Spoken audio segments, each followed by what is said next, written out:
वाहेगुरु जी का खालसा वाहेगुरु जी की फतेह. Bhai Harjinder Singh has given you the background to what happened in June 1984. 31 years later, look around you. Young, old, disabled, we come here to remember our shaheeds. Those shaheeds, like Sant Jarnail Singh Ji Khalsa Pindrawale, Shaheed Bhai Amrik Singh, General Shbeg Singh, and many other Sikhs that stood firm in the eyes of the Indian Army. That was the truth. But it was also the truth that on Guru Arjan Dev Ji's Shahidi Purb, thousands of pilgrims, men, women, children, Sikhs and non-Sikhs were there at Shri Harmandir Sahib. The truth is, 10,000 jode, 10,000 pairs of shoes were never claimed. Those 10,000 shoes were not the shoes of those Singhs that fought. Those shoes were the shoes of our brothers and sisters. That is the truth.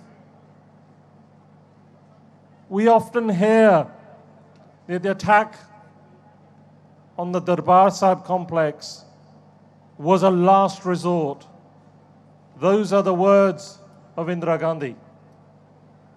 But everyone knows that the truth is this was pre-planned. They selected that day when they knew many Sikhs would be there, innocent Sikhs. But what I'm going to talk to you about is what happened elsewhere in Punjab. The Christian Science Monitor on the 8th of June 1984 said the Punjab, its 5,000 villages and its 50 cities were turned into a concentration camp.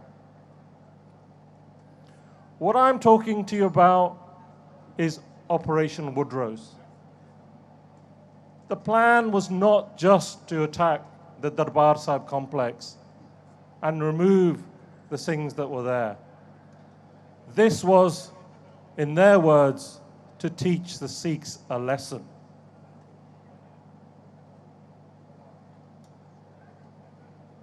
Dr. Sangat Singh of the Joint Committee for Intelligence said 100,000 Sikhs, mostly young men between the ages of 15 and 35, were picked up in the first 4 to 6 weeks of the attack on the Darbar Sahib.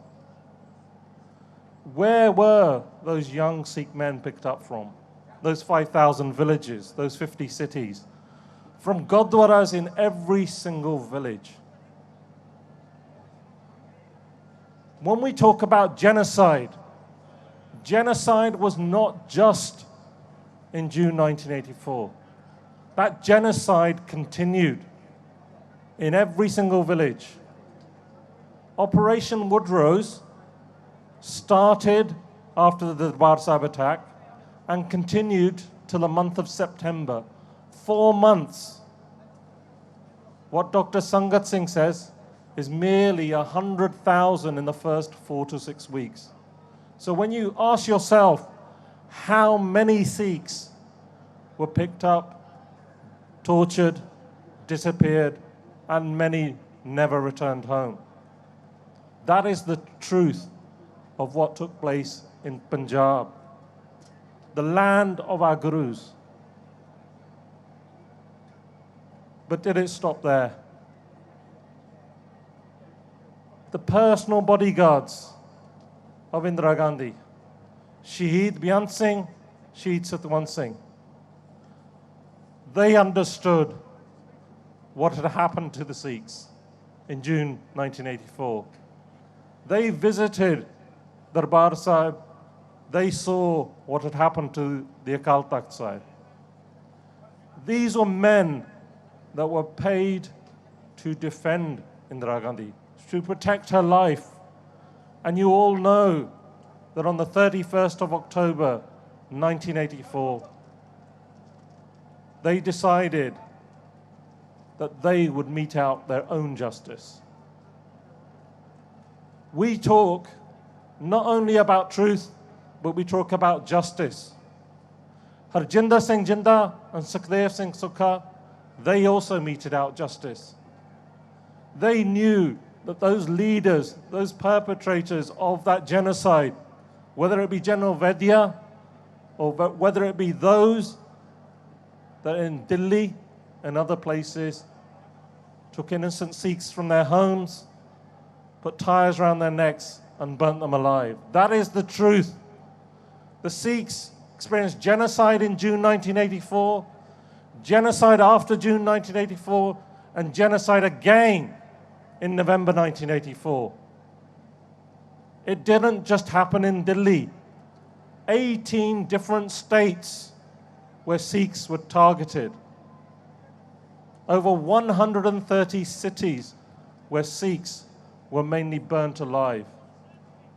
The estimates are something like 30,000 Sikhs were burnt alive, or some of them were actually hung up. This is the truth of what took place after June 1984. And it's the duty of every single Sikh, whether it's the Sikhs here or whether it be the Sikhs throughout the world, whether they be in Punjab or whether they be in Jammu, to speak out 31 years later and say, we will not rest. We will not let anyone forget what happened to us, and we will strive for our justice and our freedom. Bulchak maaf karna. Waheguru ji ka khalsa, Waheguru ji ki fateh.